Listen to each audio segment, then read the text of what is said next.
خلينا ابدا الحلقه دي بان انا اقول لك انا عامل ايه، مش اللي هو اسالك انت عامل ايه. وانت عندك الكومنتات تحت ممكن تتكلم وتقول لي انت حاسس بايه كده ونرغي مع بعضينا.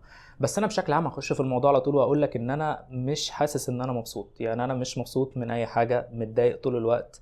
وده نظرا لان انا في الفتره دي يعتبر بدفع قلم علشان خاطر اخد حاجه معينه. يعني ايه؟ يعني انا في حاجات معينه عايز اوصل لها كبيره في حياتي، فالحاجات الكبيره اللي انا عايز اوصل لها دي لازم ادفع قلم علشان خاطر اوصل لها. فتقدر تقول ان انا بدفع قلم، تقدر تقول ان انا بتفشخ علشان خاطر اوصل للحاجات دي، وقررت ان انا اتفشخ عشان اوصل للحاجات دي. ونظرا لكده فانا مش حاسس باي شعور تجاه اي حاجه. حتى اصحابي ما بقتش قادر ان انا انزل اقعد معاهم، ما بقتش قادر ارد على حد، ما بقتش قادر اكلم حد.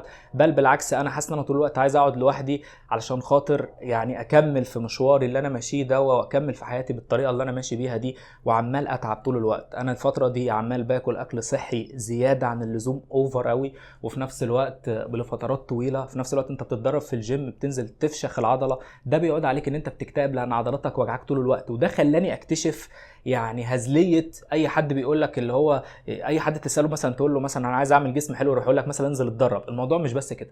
يعني الموضوع مش بس قصر على كلمه ان انت مثلا عايز تنجح وما انا اقول لك اشتغل واتعب لا، الموضوع لما تنزل ارض الواقع انت هتتفشخ. الموضوع لما تنزل ارض الواقع غير الكلام خالص. يعني انا ممكن اقول لك من هنا لبكره ازاي تنجح، بس انت لما تنزل في ارض الواقع هتكتشف ان في كلام تاني لازم تتعلمه في ارض الواقع. هتكتشف ان الموضوع يعني اصعب بكتير قوي من ان انا اقول لك في فيديو او اقول لك في اي فيديو تحفيزي او اي ابن مره بيطلع يقول لك مثلا اشتغل ولا اعمل ولا بتاع. لا، الموضوع صعب. وعلى فكره مش كل الناس هتنجح، ومش كل الناس مكتوب لها ان هي تعمل فورم، ومش كل الناس مكتوب لها ان هي تبقى جامده، او مش كل الناس مكتوب لها ان هي تعرف تتكلم قدام الكاميرا. مش كل الناس، للاسف مش كل الناس. دي الحقيقه المره اللي انا بقولها لك هنا، واللي انا يعني بجيبها لك على بلاطه. انا زي ما بقول لك كده انا مش مبسوط. ليه؟ لان انا بدفع قلم الفتره دي انا قررت ان انا ادفع قلم.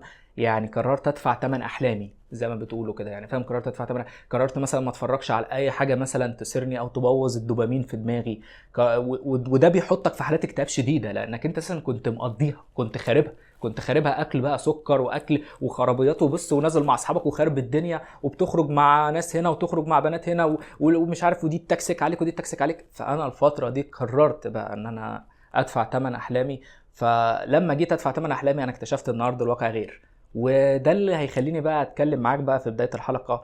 وعايز اسالك انت بقى سؤال ونتكلم مع بعض. عمرك سالت نفسك ايه اللي بيخليك تحب بنت معينه، والبنت دي مطلعه ميتينك ومعذباك ويعني فاهم، وحطاك في اختيارات بينك وبين رجاله تانية كتير، ومخليك تحقد وتغير ومستني القليل منها؟ ايه اللي بيخليك انت تعمل كده؟ ايه اللي بيخليك انت تعمل في نفسك كده؟ عمرك سالت نفسك السؤال ده؟ يعني سالت نفسك بعمق ايه اللي بيخليني انا احب بنت معينه؟ البنت دي حطاني في اختيارات كتير قوي بيني وبين رجاله تانية كتير، وطول الوقت عماله تديني القليل، وطول الوقت عماله تهني، وانا ساكت وراضي وبتبسط بالقليل منها، ولما تيجي تكلمني افرح. عمرك سألت نفسك ايه اللي بيخليك تحقد على حد من اصحابك وواصل لحاجه معينه، او في حياته حاجه مجانيه؟ يعني مثلا ابوه غني فجايب له عربيه، او جايب له احسن لبس، او جايب له احسن موبايل. عمرك سألت نفسك ايه اللي بيخليك تحقد؟ ايه اللي بيخليك تحس بالشعور ده كله؟ اللي بيخليك تحس بالشعور ده كله هو الاحتياج. وقيس ده على كل حاجه في حياتك، وانا بكلم ولاد وبنات زي بعض. فاللي بيخليك تعمل الموضوع ده هو الاحتياج، انك طول الوقت لازم تحس بشعور معين. لو الشعور المعين ده ما تلباش، انت هتلجأ لحاجات سلبية تلبهولك. يعني ايه؟ يعني ايه يا هادي؟ فهمنا كده بالراحة. انت عندك احتياجات معينة. الاحتياجات المعينة دي لو اهلك ما ادهالكش، ما وفرهالكش في صغرك، ما وفرهالكش في حياتك، انت هتضطر غصب عنك سواء ولد او بنت تطلع تاخد الاحتياجات دي من بره بطرق غلط تماما. وكل واحد بقى على حسب شخصيته، وكل واحد على حسب تربيته، وكل واحد على حسب قدراته. فبشكل عام انت طول الوقت عندك احتياجات معينة لازم تتلبى، لازم توصل لها. انت محتاج تحس شعور معين في حاجات معينه. انت بتكبر في السن، هرموناتك بتتغير سواء ولد او بنت. طيب الهرمونات كل ما بتتغير انت محتاج تلبي الهرمونات دي، محتاج تتعامل معها صح. لما ما بتتعاملش معها صح، او لما ما بتلاقيش تعاملها الصح، بتضطر تاخد الحاجات دي من بره فبتتفشخ او تفشخ الناس. بمعنى ايه؟ بلاقي ان انت محتاج ان انت تنجح. انت محتاج ان انت تنجح كشاب. انا بكلم الرجاله، واغلب قناتي دي رجاله، وانا بحب اكلم الرجاله قوي. يعني انا بحس كده اللي هو ايه، اصلا لو ما بعتبركش زي اخويا اللي ورا الكاميرا، انا حرفيا مش هطلع اقول لك انا عامل ايه. انا حرفيا مش هطلع اقول لك الكلام الحقيقه ده. انا حرفيا لما قعدت فتره طويله اسمع بتوع التنميه البشريه وهم عمالين بيؤذونا وبيسمونا، عارف اللي هو ايه، انا قلت لما هوصل لمرحله معينه انا لازم اعرف الناس الكلام ده. فبشكل عام انا جاي بعرفه لك. ان ارض الواقع غير. انت عندك احتياجات معينه، انت محتاج تحس ان انت ناجح، محتاج تحس ان انت مميز. وللاسف انت في بلد زي دولتك ايا كانت دولتك ايه العربيه، فانت مش حاسس ان انت مميز ب 2 جنيه وانت ضايع، وانت عارفين الفرص محطوطه قدامك صفر، معدومه. انت محتاج تنحت في الصخر. ما انتش مثلا عايش في اوروبا، يعني لو حد بيسمعني مثلا عايش في اوروبا ده بره الموضوع. لو حد عايش مثلا في اوروبا مثلا بيقبض له مثلا، اصغر حد بيقبض له 900 يورو، فده في حد ذاته ناجح، ده خرب الدنيا، ده تمام، ده الدنيا بتاعته مرتاحه. انما انت هنا انت بتتفشخ عشان خاطر تاخد فلوس قليله، انت بتتفشخ في تعليمك، وفي الاخر بتكتشف ان التعليم ده ملوش لازمه وما ضافلكش اي مهارات وما ضافلكش اي سكيلز. وبعد كده تنزل في ارض الواقع تلاقي اساسا ان الشغل عايز حاجات تانية، والشغل عايز كورسات تانية وعايز اشياء تانية، وبعد كده حتى لما تعمل الكورسات تاخد الكورسات تاخد كل حاجه، تلاقي نفسك برضو مش ناجح ومش واصل للي انت عايزه. فده بيخليك تتحط في دايره ان انت تحقد على اللي حواليك، وتبتدي تتضايق منهم، وتبتدي تشوف صاحبك مين صاحبك القريب منك بقى، فاللي هو ايه، انت خلاص عايز انت هتقفل عقلك عليه وهتحقدوا على بعض. اللي هو ايه، لو واحد فيكم نجح التاني هيتضايق تلقائي، التاني هيتضايق، لان هو انت ازاي تنجح وانا مش عارف انجح، واحنا زي بعض واحنا ظروفنا زي بعض. وده اللي بيخليني اختار اصحابي بعنايه الفتره الاخيره، واختار مين انزل معاهم ومين اقعد اتكلم معاهم ومين اعتبرهم ان هم مجرد خروجه وفسحه وخلاص على كده. فبشكل عام انا زي ما بقول لك، انت محتاج تحس شعور معين.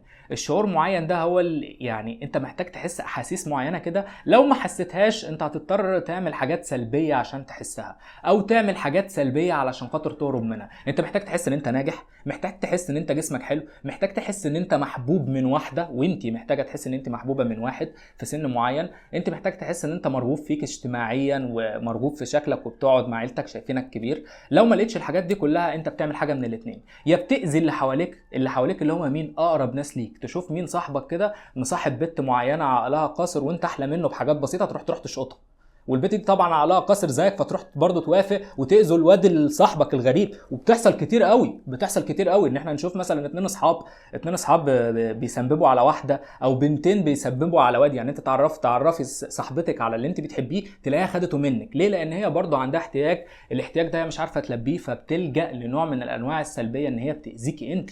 هي مش بتحب الشخص، هي عندها احتياج فبتروح تلبيه.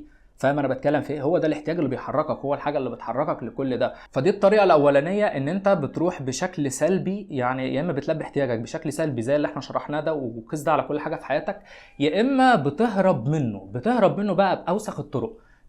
تشوف اي حاجه كده تعلي هرمون السعاده، وبحيث ان هي تهربك منه، فتروح مثلا ايه فتعلي الدنيا في دماغك كده وتروح تهرب. تروح تسمع لي افلام، تقعد تتفرج لي على مسلسلات 30 حلقه بتتكلم عن حد فقير فنجح، فانت تحس كده بدوبامين وتعيش مع القصه. تسمع لي الاغاني دي فيها دوشه وفيها كلام كبير وفيها ان انا جامد وان انا فشيخ، وانت اساسا بتلبي احتياج من الاغنيه دي. انت عايز تحس ان انت جامد وفشيخ وانت على ارض الواقع زي الزفت، زي الطين. ليه على ارض الواقع انت زي الطين؟ لان الناس اللي بتكلمك في النجاح بتكلمك بسهوله، بتقول لك انزل اشتغل هتلاقي نفسك نجحت. لا يا حبيبي، مش كل الناس اللي هتنزل تشتغل هتنجح، وفي ناس هتنزل تشتغل عمرها كله هتفضل فقيره، وفي ناس هتفضل تنزل الجيم عمرها ما هتعمل فورمه كويسه وعمرها ما هتتظبط. لان انت لازم توصل لدرجه تعب معينه وارهاق شديد وتتجرد من انسانيتك عشان توصل لشيء مميز. التميز ده مش للكل، وللاسف بلادنا مش هتسمح لنا ان احنا نعيش عادي. لان انت لو عايز تعيش عادي في دوله من الدول العربيه، فانت يعني عارف، لو بنتكلم على مصر، مش بنتكلم على اي دوله تانية غير بلدي الحبيب. انا لو عايز اعيش عادي انا مش هعرف اعيش عادي. يعني انا للاسف لو عايز اعيش عادي، ممكن بره تعيش عادي، ممكن بره اللي هو انا خلاص انا مش عايز اعيش مميز، انا فاهم اللي هو انا عايش تمام، الدنيا بتاعتي حلوه، باخد فلوس كويسه، فاهم، عايز اتجوز بنت اقابلها وافضل عايش معاها عمري كله. انما انت في مصر لازم تكون مميز للاسف، مش هينفع تعيش عادي. لان انت كشاب في سني انت مش هتعرف تعيش عادي، انت مش هتعرف تصرف، انت مش هتعرف تاكل، مش هتعرف تعمل احلامك، انت مش هتعرف تتجوز. انت لو ما بقتش مميز للاسف مش هتعرف تتجوز. انت في مصر ما ينفعش تكون عادي. يعني انا اسف ان انا بقول لك كده، انت فاكر ان الموضوع بسهوله؟ انت مش هتعرف تكون عادي. يعني انت لو عايز تكون شخص عادي كده واللي هو ننزل اشتغل واتجوز لا للاسف مش هتلاقي. لما تنزل تشتغل مش هتعرف تتجوز، مش هتعرف تصرف على والدتك. لو باباك تعب وحصل له مشكله كبيره ودخل المستشفى، انت مش هتعرف تجيب الادويه اللي تتعامل معاه بيها.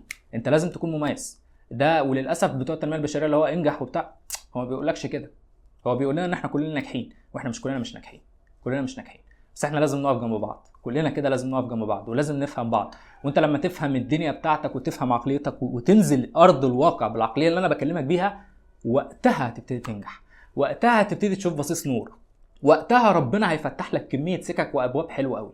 فالنوع الاولاني اللي احنا قلنا فيه كده. النوع التاني بقى اللي هو بقى خلاص هو قرر يعالج المشاكل دي، مش ان هو يعمل احتياجه، لان هو مثلا ايه خلاص هو عيل ده. يعني تخيل انت كده عندك صاحب، الصاحب ده مثلا مصاحب بنت حلوه وعرفك عليها، فانت عايز بقى ايه، انت اول ما بيعرفك عليها انت تلقائيا لو انت شخص فاشل وشخص عندك احتياج وشخص فاشل وضايع في حياتك وهتموت وتحس باي قيمه في الدنيا لانك انت شخص ذو قيمه اصلا. يعني انا شفت ليا اصحابي كانوا ذو قيمه لما عرفتهم على ناس تانية، عرفتهم على بنات بالذات. يعني عارف اللي هو ايه، كان شخص مثلا ما عندوش قيمه، ما هو مش، هو طول الوقت مش حاسس بنفسه، هو طول الوقت حاسس ان هو فاشل. فايه الحاجه اللي هتحسسني ان انا ناجح ولو لبعض الوقت؟ ان انا اشقط البنت اللي هادي بيحبها، ان انا احاول اغيظ هادي. هو طبعا ما حدش نجح انه يعمل كده، بس عارف اللي هو ايه، هو الفكره كلها ان هو بيحط في دماغه كده علشان خاطر هو مريض. يعني فاهم، انا بقيس لك الموضوع ده مثلا على العلاقات لان انا عارف الجمهور اللي انا بكلمه، بس قيس ده على كل حاجه في حياتك. انت مثلا جبت صاحبك يشتغل في مكان، هو تلاقيه مثلا ايه بيقرب من المدير وعايز يمشيك باي شكل. يعني عارف اللي هو عايز يمشيك باي، في ايه، في ايه، ليه؟ لان هو عنده احتياج، عنده نقص، فبيطلع عليك. اول لما تتعرفوا على حد اللي هو خلاص دماغه تشتغل، اللي هو خلاص انا عايز، يلا انا مريض دلوقتي، انا شخص مش حاسس بقيمتي، البنت دي هي اللي هتحسسني بقيمتي، والبنت دي صاحبي بيحبها، فالبنت دي ذو قيمه، فخلاص انا هحاول اشقطها. كذلك البنات، والموضوع بيحصل في البنات اكتر من الولاد الحقيقه، بس الولاد لما بيحصل منهم فهم بيكونوا انجز بكتير من البنات. يعني البنات بتحصل كتير الموضوع ده، انا حرفيا ما شفتش بنت عرفت صاحبتها على ولد الا لما حصل بينهم هما الثلاثه مشاكل. بس في الولاد بقى لما بتحصل فهم بيكونوا انجاز. انا حرفيا مفلتر كميه اصحابي كلهم على 2. يعني انا حياتي كلها دي لو هنقول ان انا 25 سنه، فانا 2 بس من اصحابي هم اللي فلترتهم من وسط كل هذه الدايره. فبتكلمنا عن ان الاحتياج ده الجزء الاولاني. الاحتياج الجزء الثاني بقى اللي هو انت مش عارف تلبي الاحتياج، مش عارف تحس احاسيس معينه في حياتك. انت لازم تحس ان انت ناجح، لازم تحس ان انت قوي، لازم تحس ان انت مرغوب، لازم تحس ان انت مميز. لو انت فشلت في حياتك بقى وما بتشتغلش وما بتعملش اي حاجه وقاعد خنزير، هتتعمل ايه بقى؟ هتروح تخش في سكه اللي هو انا عايز اهرب. تخيل انت بقى خلاص، انت بقى كمان شكلك وحش، مش عارف تظبط بنات، مش عارف تكلم بنات، والدنيا بتاعتك بايظه وكل حاجه فاتك، هتبتدي بقى اللي هو انا عايز اهرب من الواقع ده، مش عايز اغيره. فبتهرب من الواقع ده بايه؟ بالمسلسلات، بالافلام، بالاغاني. تسمع اغاني تقول لك ان انت جامد وفشيخ ومفيش منك اتنين، تروح تتفرج على افلام بقى بورن بقى وافلام سكس بقى وتخربها بقى، فاهم اللي هو خلاص بقى انا عايز احس بسعاده، فاقعد اتفرج وافكني كده من كل الدنيا. وتفضل بقى والموضوع يجيب معاك ادمان. في ناس بقى تشرب حشيش، وفي ناس بقى فاهم اللي هو ايه بياخد فلوس من ابوه ويشرب بيها حشيش في عربيات مع بنات. عارف اللي هو ايه، اللي هو يا جدعان انا حرفيا شايف ناس بتضيع، شايف ناس يعني وللاسف الناس دي فاكره ان هي بتعمل الصح، فاهم؟ وتبص تروح تلاقي الايه القرانيه الشديده اللي هي تقول لك كل هل انبئكم بالاخسرين اعمالا الذين ضل سعيهم في الحياه الدنيا وهم يحسبون انهم يحسنون صنعا. الناس دي كلها فاكره ان هي بتعمل الصح، الناس دي كلها فاكره ان هم مسلمين عشان بيصلوا وبيصوموا والدنيا بتاعتهم تمام. والناس دي تعتبر يعني اوسخ ناس اخر في الجنه في الاخره كده، الناس دي كلها مش هتخش الجنه، الناس دي كلها هتضيع، الناس دي كلها فاكره ان هم مسلمين. الناس دي انا شايف قدامي ناس ما هياش عايز تتعب. يا حبيبي احنا هنا في اختبار. يا حبيبي الناس بتوع التنميه البشريه اللي بتقول لك هتبقى مبسوط بنجاحك، مفيش كده. انا كل ما بنجح في حياتي كل ما بتفشخ، كل ما بوصل لشيء معين كل ما بتعذب اكتر، كل ما بقى في الجيم بوصل لفورمه معينه او جسم معين واكون عايز اتطور كل ما بتعب اكتر، كل ما بروح لازم اشيل وزن اكتر ولازم عضلاتي تتكسر وعضلاتي تتفشخ وافضل متألم بعد التدريب. لان انا لو ما اتألمتش بعد التدريب يبقى انا ما عملتش حاجه، فاهم؟ لو شلت نفس الوزن يبقى انا ما عملتش حاجه. جرب يا حبيبي تشيل وزن اعلى من الناس اللي بتلعب جيم، عارفه انا بتكلم في ايه. لما تشيل اكتر من كده، ليه؟ لان احنا هنا في اختبار، احنا هنا مش جايين نتبسط، انت جاي هنا تكون راضي. يعني عارف اللي هو ايه، الانبساط العقليه اللي في دماغنا ما هياش هتحصل بالشكل اللي انت شايف. الفيديو وحش قوي، الفيديو وحش قوي، وعارف اللي هو انا عارف ان الكلام صعب بس انا حبيت اقوله ولازم اقوله. انت هنا في اختبار، هتكون سعيد. عارف اللي هو ايه، عارف السعاده بمعنى ايه؟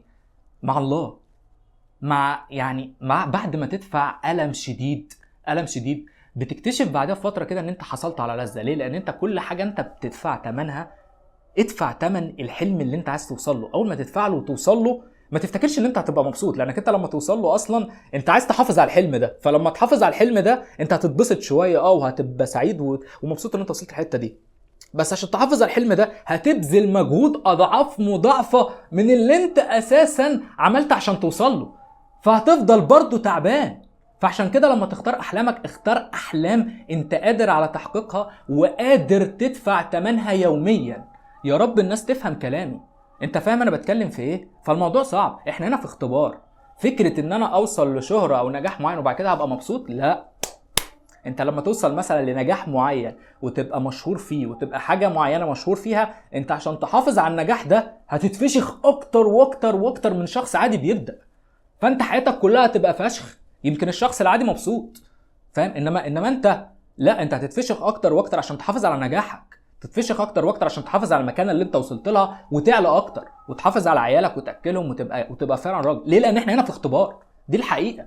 احنا هنا في اختبار. يعني ايه في اختبار؟ يعني راحه في الاخر بس عشان اجيبها لك على بلاطه. فحط في دماغك وانت ماشي كده اللي هو انا كل يوم هموت اخر اليوم ده. انا بحط في دماغي كده اللي هو انا كل يوم في اخر اليوم ده انا هموت في اخره. فعشان كده انا بص، انا عايز اصلي كويس، عايز اتعبد لربنا كويس، عايز اكون تمام، عايز اخلص جيمي، عايز اخلص مذاكرتي مش اللي هي الكليات والخاره اللي ملهاش لازمه، لا، مذاكرتي الحاجات اللي انا عايز اذاكرها وادرسها. بدرس اخراج وبدرس تصوير وبدرس مونتاج وبدرس الحاجات دي لان انا بحبها. طيب، فانا بدرس الحاجات دي وبعد كده في اخر يومي اللي هو انا خلاص تمام، خلصت خلاص، انا لو مت انا هموت مبسوط، انا هروح الجنه. يعني فاهم؟ انا حاطط في دماغي كده وبثق في الله. ليه؟ لان انا ما عملتش حاجه غلط، ما عملتش حاجه غلط. انا الفتره دي رافض حرفيا، يعني حرفيا ما بكلمش حد، ما بتكلمش مع حد، نادرا لو اتكلمت مع حد يبقى ده غالي قوي. دي عقليتي، دي نظرتي انا للحياه، ان الحياه دي هي اختبار. جو اللي بيقول لك عشان توصل لاحلامك، احنا بنتفرج على بتوع التنميه البشريه بنكون فاكرين ان احنا نتعب شويه وبعد كده لما نوصل للحلم هنبقى مبسوطين والدنيا بتاعتنا خراب. لا يا حبي، انت لما توصل لحلمك حرفيا وتمسكه بايدك كده، انت يا باشا هتتفشخ عشان تحافظ عليه. لما بتوصل لفورمه معينه، فورمه وعضلات بطن والدنيا بتاعتك تبقى حلوه وجامده وعيل فشيخ ومفيش منك اتنين، انت عشان تحافظ على الفورمه دي انت محتاج تصرف فلوس معينه وتاكل اكل معين وتتدرب تدريب معين عشان تفضل محافظ على الفورمه دي. لانك انت يعني ما ينفعش توصل لفورمه وبعد كده توقف وتقول خلاص انا هخلص فورمتي كده. لا، انت محتاج تصرف فلوس وتتفشخ وتتدرب عشان تفضل محافظ على هذا الشكل. وفي النهايه الشكل ده هيروح على الفاضي في اخر الزمان. فانت رساله هذا الفيديو هو التعامل مع الله. انا طول الوقت حاطط في دماغي ان انا في الاخره لما ربنا يمسك اختباري كده، عملت ايه في حياتك، عملت ايه في وقتك، عملت ايه في دينك، عملت ايه مع اصحابك، عملت ايه مع اهلك، هادي جايب 10/10. هادي بيدفع ألم في يومه عشان يحصل على لذة. هادي بيدفع ألم ان هو بيحافظ على صحته عشان لما يتجوز يكون مبسوط مع مراته، يكون الدنيا بتاعته فل، يكون يعرف يصرف، يعني فاهم، يعرف يجيب الحاجات اللي هو بيحبها. انما جو ان انت هتبقى مبسوط تحقق حلم وهتبقى مبسوط وكده، لا. انت لما تحقق الحلم والحلم ده يتحقق وتبتدي تمسكه على ارض الواقع، انت هتبقى مبسوط ان انت وصلت كجزء بسيط. بس عشان تحافظ على الانبساط ده انت طول الوقت في ضغط عصبي، انت طول الوقت طالع ميتينك، طول الوقت كده مجلود مفشوخ، يعني بص مسوك مجلود كده، فاهم؟ طالع عينك حرفيا. طيب نخش بقى في حاجه تانية بقى، اللي هو ايه الحاجات اللي بتخلق لك احتياج كذاب. يعني ايه بتخلق احتياج كذاب؟ يعني مثلا انت في حاجات معينه انت بتتعرض لها يوميا بتحسسك ان انت محتاجها بس انت مش محتاجها. يعني مثلا ايه، انا اقرب مثال مثلا فيديوهات كحك العيد اللي عماله تظهر لي دي. انا عمري ما حبيت الكحك ولا حبيت البيتوفور ولا حبيت الحاجات اللي زي كده، بس من كتر الحاجات اللي بتظهر لي والله العظيم حاسس طول الوقت ان انا عايز اكل كحكه. يعني انت فاهم؟ بس انا بطلت اتفكر لكم اي حاجه زي كده بتظهر بفضل اشيلها. بس احيانا بتفرج كده وامي بتيجي توريني تقول لي مثلا شايف الكحك ده، طب شايف كذا، طب تعرف تجيبه لي، طب تعرف كذا. فانا بقيت بتفرج مع امي ومع والدتي وعمال بنقارن بقى بالكحك والبيستاشيو. ففي حاجات بتخلق لك احتياج كذاب، احتياج مزيف. يعني مثلا ايه، البلوجر. عندك البلوجر مثلا بيعملوا ايه؟ البنت مثلا تفضل طول الوقت بيجي لها كميه اعلانات ودعايه، كام واحده كده من المشاهير بيجي لهم كميه دعايه واعلانات لدرجه ان البنت حياتها عباره ان هي بتصور روج، بتصور وهي بتحط ميك اب، بتصور وهي بتلبس لبس. دي حياتها، يعني فاهم؟ حياتها اتحولت حرفيا لكده. على المقابل التاني بقى، كام مليون بنت في الوطن العربي اتربى جواها احتياج ان هي عايزه تكون زي البلوجر دي اللي كل الناس بتقول عليها حلوه وكل الناس بتديها منتجات تعرضها، وحتى بنشوف كده في افلامنا ومسلسلاتنا، فاهم؟ فالبنت دي بقى ايه، بيتخلق لها احتياج سلبي. فتروح تعمل ايه مثلا؟ تتصاحب على 500 واد، وال 500 واد دول تخليهم يجيبوا لها هدايا. ليه؟ عشان تحس نفس احساس البلوجر دي. وقيس على كده بقى ان هي بقى مريضه في بيتها والدنيا بتاعتها هي حلوه زيها زي البلوجر، بس ايه الفكره كلها ان الفرق بين البلوجر دي ابوها قال لها مثلا يا بنتي يلا اطلعي على الكاميرا، وانت كده كده في الوطن العربي يا حبيبتي عادي يوم ما تطلعي على الكاميرا وتدوسي ريكورد هتلاقي كميه داعمين وهتلاقي كميه سمبات رجاله ملهاش لازمه، ما رجاله برده مريضه اللي بتتابع بنات زي كده تلاقيهم كلهم كده عندها بيفهم وصلوها ل 100 مليون متابع في ظرف يومين ثلاثه، فاهم؟ عشان البنت دي حلوه فتلاقي عندها مليون سمب بقى، مليون رجاله كده مش رجاله. عشان كده انا بنصح الرجاله اللي عندي انها تبقى رجاله وما تعملش فولو لاي حاجه زي كده، اي حاجه تافهه زي كده تنفض لها. طب يا هادي انا اعمل ايه علشان خاطر اعالج الاحتياج ده؟ طيب بص، انت لما البني ادم بيعرف احتياجه بيعرف يلبيه منين. يعني ايه تعرف احتياجك؟ يعني اسال نفسك البنت اللي انت بتحبها ومطلعه ميتينك دي ومعذباك انت عايز منها ايه؟ ايه اللي بتحسه ناحيتها؟ ايه اللي هي بتضيفه لك؟ هل مثلا انت عايز تحس ان انت حلو؟ هل مثلا انت عايز منها حاجات معينه عايز توصل لها في دماغك والحاجات دي عمرك ما توصل لها اصلا وهي بتضحك عليك وبتعشمك ان انت توصل لها وعمرك ما توصل لها؟ ايه لو البني ادم مننا عرف احتياجه هيعرف يلبيه منين. اعرف الاحتياجات النفسيه اللي انت عايز تحسها ولبيها انت لنفسك.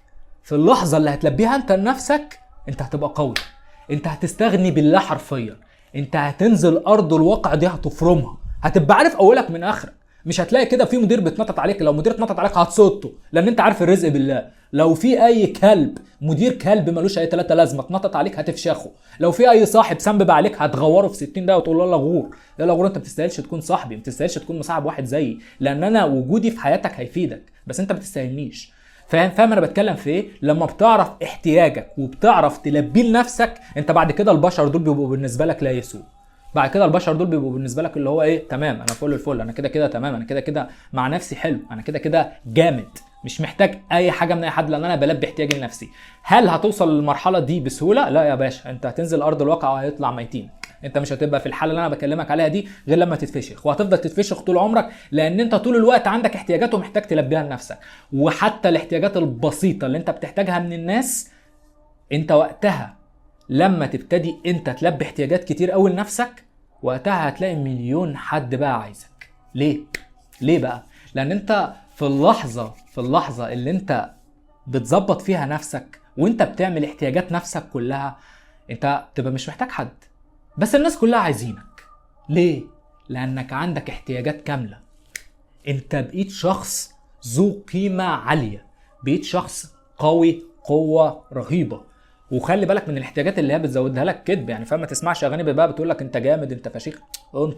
انطر الكلام ده ما تسمعش الكلام ده، تسمعه وانت بتتدرب وانت عارف كويس خالص ان هو ايه، يا دوبك هادي في مخك وخلاص على كده، فاهم؟ ففي اللحظه اللي انت هتعرف تلبي احتياجات نفسك وتبقى جامد مع نفسك، اللحظه اللي كل الناس هتبقى عايزه تقرب منك، اللحظه اللي كل الناس هتكون شايفاك شخص ذو قيمه، عايزين يبقوا جنبك، عايزين يتعلموا منك، عايزين يكونوا معاك.